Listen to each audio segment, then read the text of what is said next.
An Ohio doctor's crime, a son's emotional turmoil.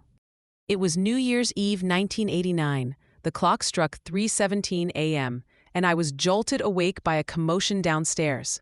My father, a respected doctor, told me my mother was simply on vacation.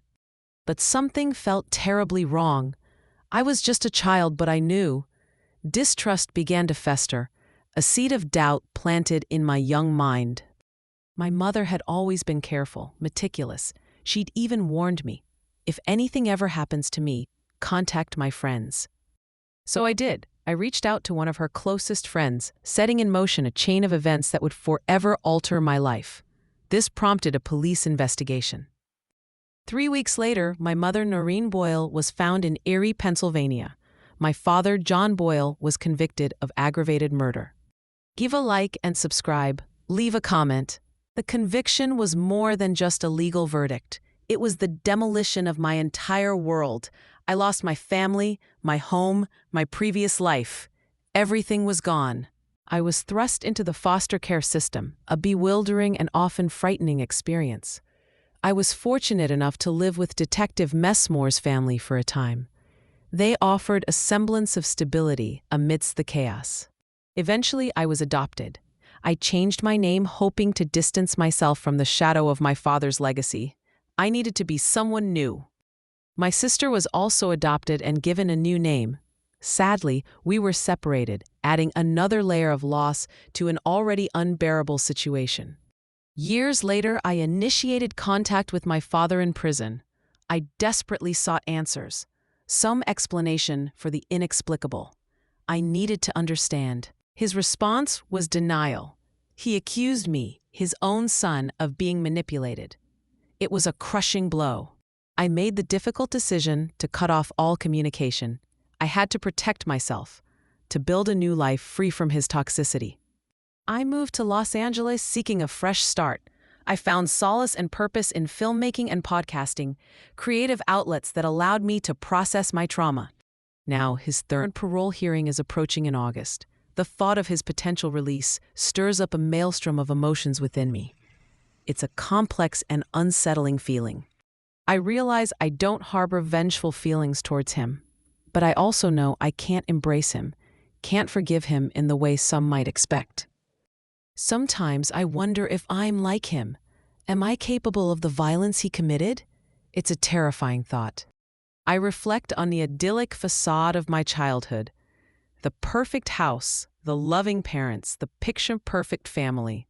It was all a lie. I remember accompanying my father on house calls, witnessing his affair firsthand. Even as a child, I sensed the darkness lurking beneath the surface. The discovery of my mother's diamond ring on the other woman was a pivotal moment. It shattered the illusion of normalcy and revealed the depth of his betrayal. Detective Messmore relied heavily on my testimony during the investigation. As a child, I was a key witness, forced to confront the unimaginable. The discovery of photos in my father's truck was damning. They revealed the affair and the house he had purchased in Erie. He was planning to move to Erie and start a new life with his mistress. My mother was simply an obstacle in his path. The search of the Erie home led to the discovery of my mother's body. The horror of that moment is etched in my memory forever. Evidence of premeditation emerged. He had rented a jackhammer. It was clear this was not a crime of passion, but a calculated act of violence. I became the prosecution's star witness, forced to relive the nightmare in excruciating detail. My testimony was crucial in securing his conviction. The prosecution's description of my father was chilling. Healer by day, killer by night. It perfectly captured the duality of his nature. Years later, I reconnected with my father while making the podcast Finding Mom's Killer. I was searching for closure, for some semblance of understanding. We had frequent phone conversations, delving into the past, confronting the uncomfortable truths. It was a difficult and emotionally draining process. Then on the podcast, he confessed to the murder. He claimed it was an accident, a tragic turn of events. His version of events was that my mother's death was accidental during an argument. He said it was never his intention to kill her. Detective Messmore, who dedicated years to the case, doesn't believe his story. He believes it's a self-serving attempt to minimize his guilt. Today I live in Southern California, pursuing my passions, trying to make a difference.